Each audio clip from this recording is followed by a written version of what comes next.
Hey friends, Andy here from the YouTube channel, Your Friend Andy. Welcome to another episode of the podcast. Thank you for listening. In this episode of the podcast, I'm answering your questions. I posted on YouTube and on Twitter asking for some questions, and I got some good ones, so I'm going to answer those for you now. Decade Investor, hello Colin, asks, why crypto over traditional stocks? Well, traditional stocks and traditional investing is boring, and who wants that? Just kidding, kind of. Traditional investing is a little on the boring side, but that's not the biggest reason. The biggest reason is I just have extreme high conviction about crypto. While I do want to own my dead simple boring index funds like S&P 500 index funds into the future, right now I just see far more opportunity, potential, far more upside with crypto. I think with a lot of investing, you are betting on the future you see for the thing you're putting your money into. And when it comes to crypto, I think crypto has such a bright future and an explosive future because it's not yet widely adopted like most of the traditional investing things are, that right now I would just rather focus on crypto over traditional investing with the majority of my money. Not all of my money, just the majority of it. Some of it, though, is just me being, I guess, idealistic. Crypto is the first time in the financial systems in a long time that there is the ability to kind of return power to the people, and in the right form is a very empowering thing. And if I can put my money towards supporting a new paradigm versus the existing system, which I see as broken and corrupt and inaccessible to most people, well, then I'm going to put most of my money in that place. Certainly more risk, certainly could see it all go to zero and it just be one big failed experiment. But I like the idea that it does take over the world one day, and those of us who are early adopters get to enjoy all that upside in the process. And then a nice follow up here from Colin is, if crypto went to zero, what would you do? Well, let me start by saying I don't really see that happening, but of course, as someone who's invested as heavily into crypto as I am, I would say that. I'm heavily biased. There's also a little bit of copium going on there, and I hope that that doesn't happen. Obviously, it would not be fun. It would suck if crypto did indeed go to zero, or at least all the things I've chosen to invest in did. But I do recognize those risks, even if they have varying degrees of reality in them. But I'm also fairly confident that if that did happen, I would be okay. And the reason I think I would be okay is because I have quite a bit of confidence and faith in myself as a self-starter, as someone who is ambitious and doesn't mind hustling, to go out there and start over again from scratch if I had to. Do I want to do that? No. But if I had to, I think I could. But I should also say, while I am extremely crypto heavy, like 60% of my net worth is crypto, there is another 40% that is not crypto. Again, I'm not focusing on the boring investments, but I do like them, and I do have some of them. So there are other investments that this whole crypto thing turns out to be a fun fad that we all look back on and laugh. Well, then I do have other things to fall back on and other things that I will double down on should that happen. Thank you, Colin, for the questions. Dieter Blockchainer, he is Dieter Blockchainer, asks, when Lambo? Sorry, don't know if it's a good question, but do you think other coins than Bitcoin are going to be listed as an ETF? So to your first question, when Lambo? Very soon, my friend, I hope. Lambo time should start when the next crypto bull run starts, which I hope we're closer to than we are farther away from at this point. It's been kind of a long bear market, so I think a lot of people are probably ready for it to be over. So hopefully in the next 6 to 18 months, we start entering into Lambo territory again. But if you do hit it big, if you do win big, maybe don't spend it all in one place on a single Lamborghini. Maybe diversify, and then if you still have enough, then think about it. So do I think there will be other cryptos that'll be listed as ETFs? And of course, I think the answer is yes. Once upon a time, the very first stock ETFs were very simplistic. There wasn't that many of them, but a few decades later, we all know what happened next. There's ETFs aplenty. They're everywhere. People love ETFs. People love to package things up as ETFs. I think after Bitcoin, an obvious one would be Ethereum as an ETF. Other ones beyond that, sure, definitely. I think there will probably eventually be ETFs that are baskets of cryptos. So you might buy an ETF in your brokerage.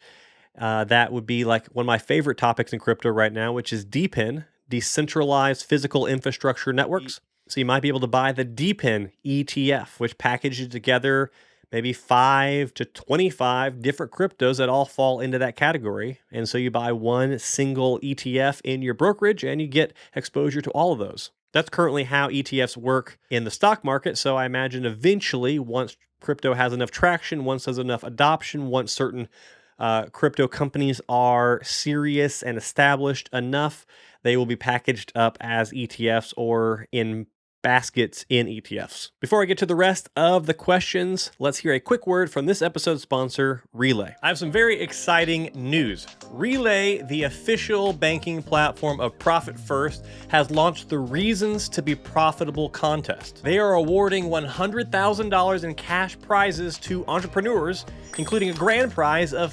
$50,000. There's a powerful why behind your business. To compete for the cash prizes, you just need to share your why and your story. You could win the grand prize of $50,000 plus extras, the silver spotlight of $15,000 plus extras, the bronze bonanza of $10,000 plus extras, or be one of the 50 people to win $500 in a lucky draw. The top applications will be considered by a panel of 5 in a blind judging process, with all identifiable information removed from the application. So, let the story behind your business and your reasons to be profitable do the heavy lifting. The judges will weigh each submission based on the following: storytelling, impact, grit, innovation, and financial journey. The contest ends on November 12, 2023. To enter, check the link to the contest in the video description or in the podcast show notes, or go to relayfi.com/reasons-to-be-profitable. And we are back. Let's jump into the next question. Don Bigote asks, what do you feel has been the best risk you've taken this year? How has that risk affected your goals? Well, Don, this is a very interesting question. I like it. It is a tough one, though, and I don't want to answer in a really cliche way, but my answer is kind of cliche, and that I feel like the biggest risk I took in the past year, that I feel like was my best risk I took, was betting on myself. And I don't mean generally the way most people, the gurus on Twitter, mean it. I mean a specific decision I made in the past year, which was to shut down my small business that I've been running for over a decade with my wife. Now, in this most recent year since doing that, it has sucked a little bit in that the market has been down, and so views on my YouTube channel, which is now the full-time thing, have been down. Money has been down, which means my overall yearly income is lower than the year before, not just because I've removed an income stream, but just the main income stream that I'm pursuing right now has been reduced. So thank you very much, crypto market, for making my days brighter. But even though that aspect of it hasn't been super fun, I think this bet I have made is going to pay off in spades. I'm still very happy with the decision. I like that now I have all of my time available to focus on this whole online content, crypto, YouTube, fill in the blank, whatever you want to call it, thing. Whereas previously, my time, my focus, and my thinking on a daily basis was split. It was split between something that I didn't see as a big priority, but it had to be because it was a business we were running, and we have clients and things like that we had to keep satisfied. While the thing I really thought had the future, or at least a future that I wanted to live in, was something I had to constantly put on the back burner, unfortunately. So where I'm at right now means I can focus on building during the rest of this bear market, when things are still boring and nobody's excited and stuff like that, when things are kind of at a lower point. And then once I build those foundations up, I feel like I can exceed many times greater in the next bull run because of the things I'm doing right now. So this doesn't feel like my best risk at the present moment, but I am okay delaying gratification, and I think I will be very happy that I did in just a year or 2 or 3. So I think future Andy will look back to this question, Don, and go, that was the best risk I took, even if it doesn't feel like it right at this moment. And again, it is cliche, but let me just go ahead and repeat it because it's totally true. You will never regret betting on yourself and investing in yourself. Most of my best decisions have revolved around that way of thinking. Magnus Rasmussen asks, how would you explain crypto to a boomer? A boomer that is 100% against it due to its criminal history. Well, Magnus, I will say I have slowed my roll with that first part in general. I try not to explain crypto to too many boomers these days. I actually don't talk about crypto all that much in my everyday life to most people unless they're curious and they ask me questions. My days of proselytizing the good news of crypto to people who didn't ask for it are probably over. But to those who are curious, I will happily oblige and have a conversation about it. But how would I explain it to someone who's 100% against it due to its criminal history? Well, if this person is in the United States, I would then ask them, are they 100% against the currency they use every single day, the US dollar? Because there is no currency in the entire history of humanity that has been used for crime more than the US dollar. It is the 100% reigning champion of crime because it is untraceable, it's easily accessible, it's one of the most powerful currencies in the world, so of course the US dollar dominates there. Yet, all of us good citizens continue to use it every day despite that fact. So if someone is solely against crypto based on that one thing, but they're totally fine and not against the US dollar, or they use it every day anyway, then I would say that that is a bit of a hypocritical situation that they have found themselves in. But then I would also extend that argument to say, do they see the point of something like gold? Do they see the point of having a precious metal that has traditionally been an inflation hedge, that has traditionally been a safer place to hold your money, something that is supposedly scarce and used for preserving wealth? Because if the answer to that is yes, well then I would say that maybe you should look at Bitcoin, because Bitcoin is essentially gold, just digital gold. And every downside that gold has, Bitcoin does better. And really the only arguments you can make that make any sense to me as to why gold is better than Bitcoin is that it's pretty, it's shiny, and you can hold it in your hands. And maybe you could also make the argument that if you hang on to it and things go bad, well, electronics still need gold, so it actually has a use. But in a real situation where it's like the end times, nobody cares about that. Bitcoin is actually more finite than gold. There is basically unlimited gold. We could mine gold. We could 10x our production of gold every day and still not run out for the next 1,000 years. There will only ever be 21 million Bitcoin in existence. And just like the inherent value assigned to gold that most people give, that it's a precious metal, it's shiny, it's pretty, it has some use, well, Bitcoin has actual inherent value built into it because you have to convert valuable electricity into Bitcoin. It's not made out of nothing. It's made from a lot of something. And just like gold, but maybe much more in its earlier stages because gold's been around forever, thousands and thousands of years, Bitcoin, I feel like, is becoming more and more of a go-to place as an inflation hedge, like you would use gold for. There's a lot of critics and a lot of people who talk to me on Twitter about it being a bad inflation hedge because, it's down 60% 2 years ago, or, after the big bull run, it went down 84% to its lowest point in the bear market. But I would say to most of those people that their time preference is much too short. They're viewing things much too short term. If you just zoom out with Bitcoin, well, it's a pretty fantastic inflation hedge. Just in the past 6 years that I've been seriously investing into it, my Bitcoin portfolio is up 150 or 200%. It has far outweighed and completely beaten inflation, whereas gold hasn't even done that well. Stocks haven't even done that well. But yeah, sure, in the right timing, it does look kind of bad from time to time when you go from bull to bear market, but zooming out, looking at the longer term, it has been great. And the last point I would bring up with this to somebody like that is, asking the question of, do you believe in investing in the future?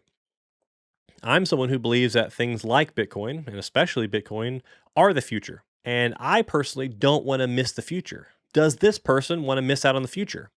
If you could rewind time, would they answer the question of, do you want to miss out on the internet, by saying yes? Of course not. It's silly now in retrospect, silly now in hindsight. But once upon a time, people saw no purpose to the internet, much like they see no purpose to crypto now. They dismissed it and said it's useless. It doesn't actually, we don't need these replacements. No one's going to buy stuff online. No one's going to talk to each other online. It's not going to replace the newspaper. And all those people are laughing stocks now. So I believe in the next 5, 10, 15, 20 years, pretty far out, we will look back on the people who dismissed Bitcoin the same way.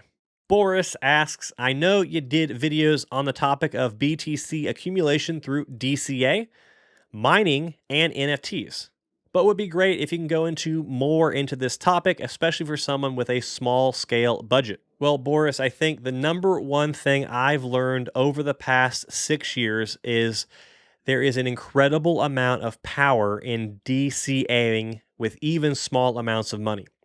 For those who are listening who don't know, DCA, or dollar cost averaging, basically means you buy a certain asset or something over time. And as you buy over time, you get more and more of that thing.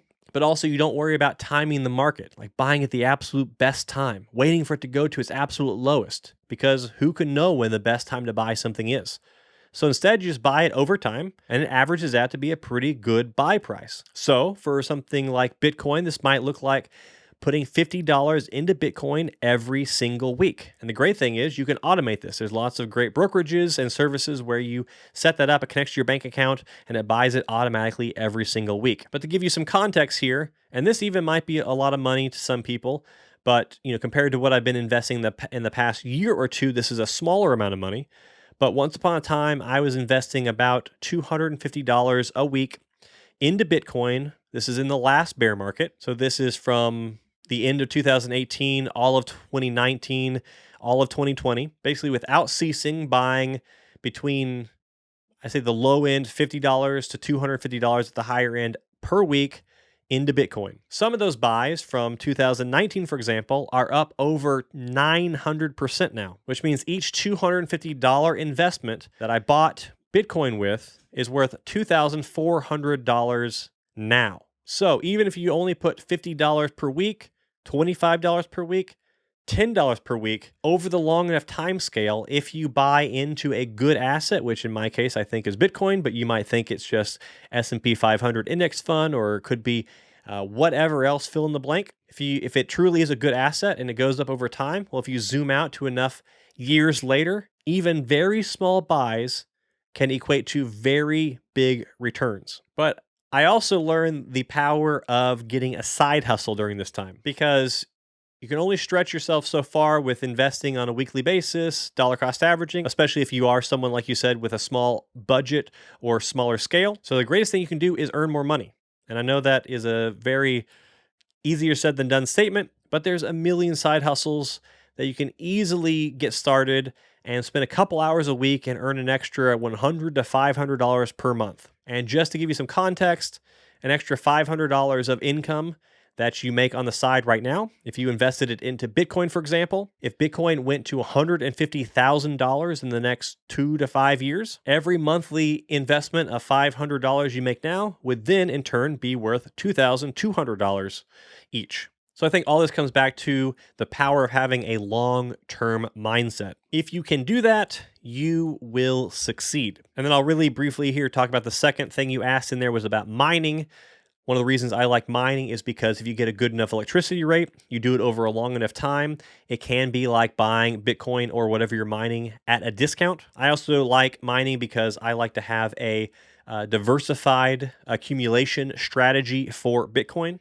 So I like to be buying it directly. I like to be mining it. I like to be investing in some like NFTs and things that mine it. I like to have some publicly traded Bitcoin mining company stocks. I like having some like GBTC in one of my brokerage accounts and probably trade that over for a ETF in the future. I like to have a multifaceted accumulation strategy for Bitcoin just so I can check off all those different boxes. And when it comes to mining the USD return, That's where the biggest win is going to be, because I truly believe that whatever you put into mining now is going to return many, many multiples of that in the future if Bitcoin does indeed do what I think it's going to do and go up by a lot in the future. XRP number one asks, and I never thought I would say those words out loud, if you were starting over with a $100,000 crypto fund to begin a passive income portfolio, where would you begin and how much would you invest into each depending on your perceived risk? Well, there's a lot of things that I could do or that I might want to do with that amount of money. I can just tell you a few off the top of my head that are things I'm already in and would probably buy into again if I had to start over. It's not a passive income play directly, but I would probably, if I had $100,000 and I was starting over, I would buy one full Bitcoin, which today is about $34,000. That will give you passive income in terms of price appreciation over time, but there is no direct paying out income daily kind of a thing from that purchase. But just to have the exposure to one full Bitcoin would be massive. Then I would probably buy 5 or more Bitcoin miners, which, if you bought 5 of those right now, it'd probably be $12,000 or $13,000. That would return about $6,000 per year. Or you could, that would be physical miners, or you could do NFTs if you wanted even more convenience. For physical miners, of course, I host with Musk Miners and like them a lot. But NFTs that I'm currently in is Fraction Mining and Alpha Shares Mining. Both of those are Bitcoin mining NFTs that I like a lot. Of course, being a big Flux bull, I would probably buy a Flux Stratus node for about $13,000 today. That would return about $1,200 per year right now, and in the future, a lot more, hopefully. I could also buy a couple of Neoxa nodes, which would cost about $5,000 today, and would return about $3,000 per year. Another one I might consider is Block Square, which I think is a very promising crypto project. You put $5,000 into that, it would return about $450 per year from staking. And then give or take, you have $25,000 to $35,000 left over of that $100,000 crypto fund. And then I might split that up into some riskier stuff, some newer stuff, or I might hang on to the bulk of that and watch for new opportunities as they arise. There's a million different ways you could slice that. There's lots of people who have way higher risk tolerance for, starting out than I would maybe, and who could make much more per year than that would give you. But the risk, of course, is much higher. If you're just starting out, I would maybe encourage not going ultra crazy high risk though. Crypto Jar asks, hello friend. What else does Andy invest in outside of crypto or the financial markets? Well, outside of crypto, most of this year I was still contributing to my stock portfolio, which is a basic taxable brokerage account, which is a 3-fund account of VTI, QQQ, and the Uranium ETF. I was also contributing to my individual stock portfolio, which has a bunch of different stocks in it, including publicly traded Bitcoin mining companies. But I did stop contributing to both of those several months back to just put extra focus on crypto right now because of the potential I see coming up. But I will definitely start contributing to those again in the future. Hopefully, take some big time crypto return chunks and drop those in there. But really, outside of crypto, there isn't much I'm investing in other than myself, I guess. I've spent a fair amount this year on travel to conferences to get more education, crypto conferences, finance conferences, YouTuber conferences. I have found in the past that doing that, spending that money, has very, very high returns. For example, I added a pretty big income stream to my overall portfolio of income streams over 2 years ago because of a direct result of a conference I went to. In the future, I can see myself getting into a little bit of real estate. I don't ever want to be somebody who has like 50 doors or a bunch of stuff to manage, but it'd be nice to have at least another place or two, that Airbnb when I'm not there, but then I can hop around to the different ones. But really right now, most of my brain space in my brain case is taken up with thoughts and thinking about crypto and how to best execute capital deployments right now, because I think the opportunity is just so big in the next couple years. Savage God asks, what nobody talks about, the beginning of the crypto journey. Well, Savage, one bit of good news for you is I do have a video coming out in the next few weeks that does go through the start of my story and journey so far. But then you ask, like, what wallets did you use and what do you recommend for beginners to use? Also, what are some places that you got your crypto and what do you use now? When you got into crypto, did you hold and wait or trade? So I will speak to a couple of key lessons from my early days of my crypto journey that I can look back and say were definitely things I wish I had learned sooner now. I 100% got sucked into FOMO, and I wish I had been more patient at different points in my story so far. It's really easy in crypto to always feel like you are missing out and to feel like you need to be into something. And if you miss this thing, well, then it's all over, and it's the only opportunity there will ever be. Well, I don't want to speak for everybody else, but I can say for me, I have definitively proven that there is no shortage of new opportunities. Every big thing that I miss, there's always going to be 5 more or 10 more that will take its place if I pay attention to those. So I wish I had been more patient earlier in my crypto journey for sure. I also wish I had focused on earning more sooner, getting a side hustle, getting more income coming in, instead of doing what I had done early on, which was just overextending myself with what I just had on hand. So emptying the bank accounts, using the credit card, things like that. I wish I had just focused on earning more and deploying that while being patient versus trying to just jump into stuff as fast as possible and using up all the money and capital that I have currently. And then I guess I wish I also had a focus on better risk management. These days, I will find very new, very small, much riskier crypto projects that interest me and I think have a lot of potential, but I know could go to zero in an instant. And for those, I will allocate 1% or 0.5% of my entire portfolio to investing in it. Whereas once upon a time, I might have put 50% of my portfolio into something like that because I thought it was going to be the next big thing. If you're right when you do something like that, like put 50% of your entire portfolio into one thing, if you're correct, well, then it'll pay off massively. You could get mega rich doing something like that. But the reality is, most of the time, they don't work out like that, and you're just putting yourself at risk to lose a very significant portion of your portfolio. This goes for stocks or anything else in life.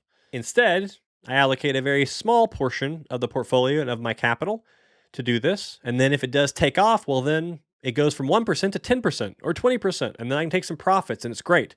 And yes, the returns are going to be less crazy and less sexy than if I had done a bigger portion, but I don't take on all that risk. Then when it comes to like, where do I find these things? Where do I find this new stuff and where to invest?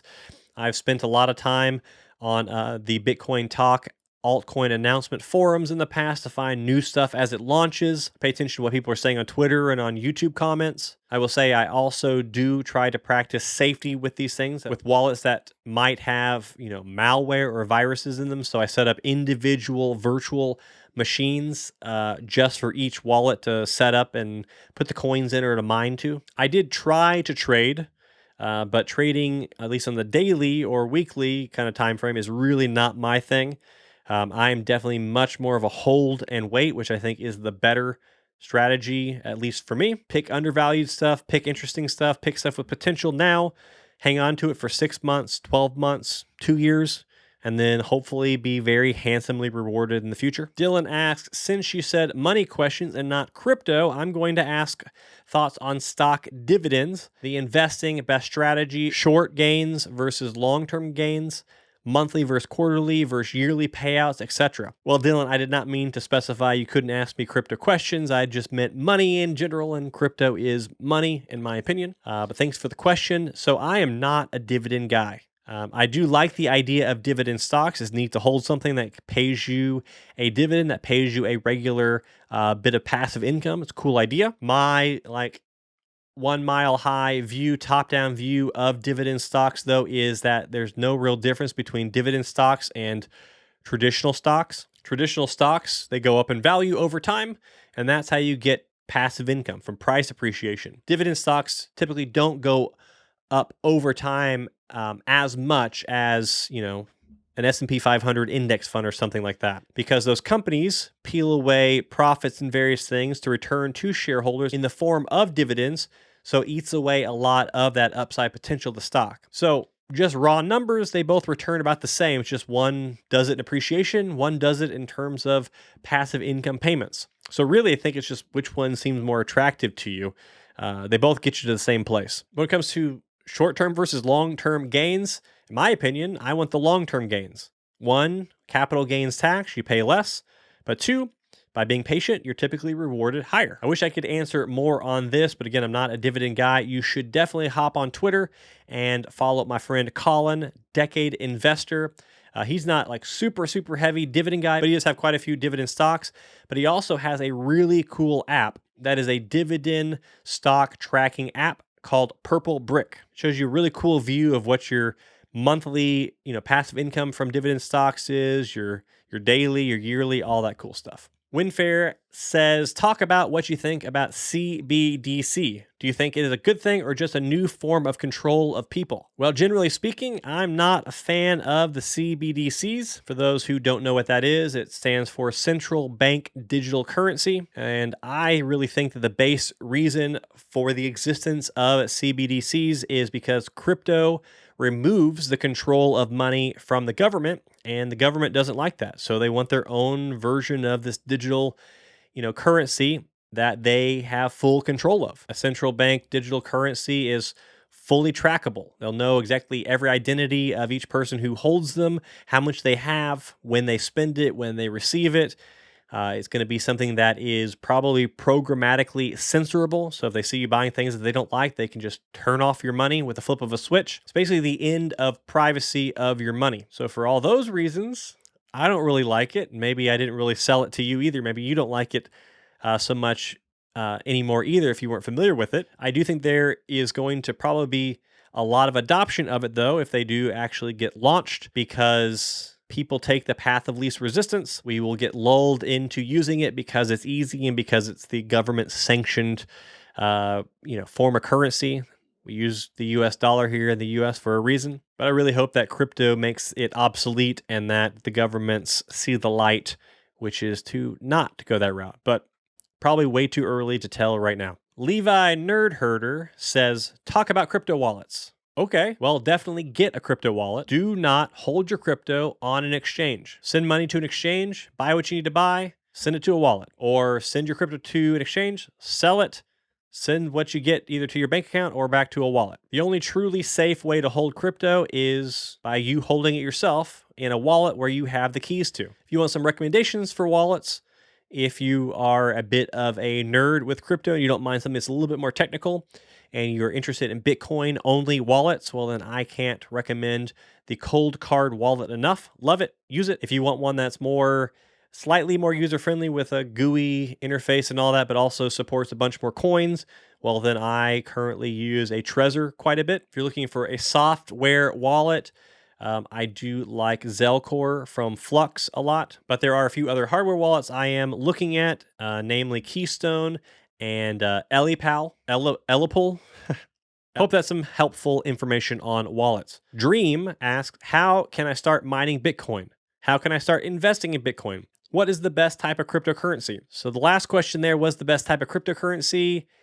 That's for you to decide. I think it's Bitcoin, but it could be any number of answers depending on where your conviction is, what you believe, what you've researched, etc. How can you start investing in Bitcoin? Well, that's easy. There is a bunch of services, companies, brokers that you can buy Bitcoin through. You can do it in an app like Square or Swan Bitcoin or Strike. You can use a service or company like River.com, or I also like Kraken a lot. Most of these allow you to connect your bank account to it, and most of them also allow you to do automated regular purchases. When it comes to mining, you should watch my YouTube channel, Your Friend Andy. I've got several videos, including my most recent one on the subject, which is an entire year of Bitcoin mining and my experience and whether I think it's worth it or not. But to get started mining, technically all you need is money. You can reach out to someone like Musk Miners, who I like a lot and recommend. Give them some money, and a day later, you'll have a miner up and running. Or if you don't want to own the actual hardware, there's the NFT options like Fraction Mining and Alpha Shares Mining Co. But again, all that it really takes is money to do this. Though I would very much encourage you to watch my videos, do some other research online, and figure out exactly what mining is and why you'd want to do it and what the upsides and downsides of it are, and all that before you plunk down some bucks doing it. All right, everybody, I hope you enjoyed this episode of my podcast answering your questions. I really enjoy these, and maybe I will do another one in the future. So if you have any questions that didn't get answered in this one, let me know down in the comments, or let me know when I ask again in the future. Thank you for tuning in, and I will see you in the next one.